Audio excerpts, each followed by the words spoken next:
tolchine du'a damne jaffetaa'e harkumatumu yoo sa'a namni dhumu dhiiga qulqulluu aangondoo wite gati uumaa dubbadhu ati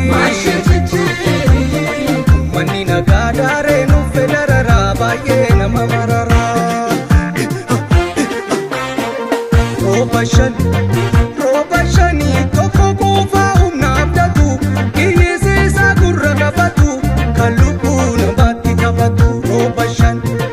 rooba shanii tokko seenaa miidhaga durii garoo maayii gurra gurgurii guyyaa keechaa dibate turii rooba shanii tokko faayidaaf jecha maggala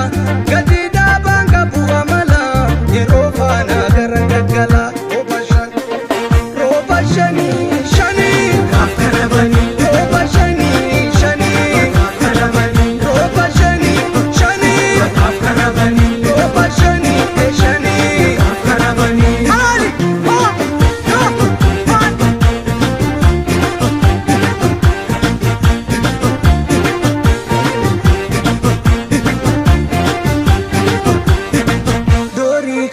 Gadisa galtuu nu barbaachisa marabbaa malabbaa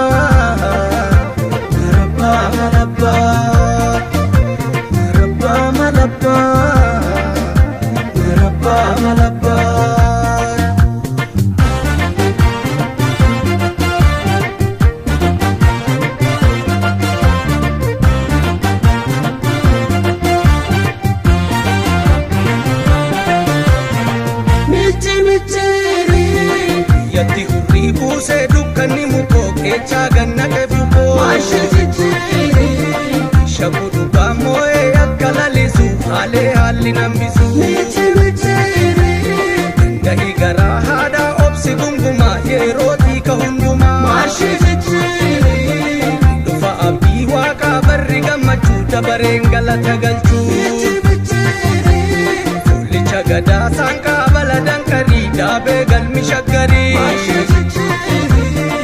nisi gubbaa waaqaa si jalli dachee kan biraa maaltu si galchee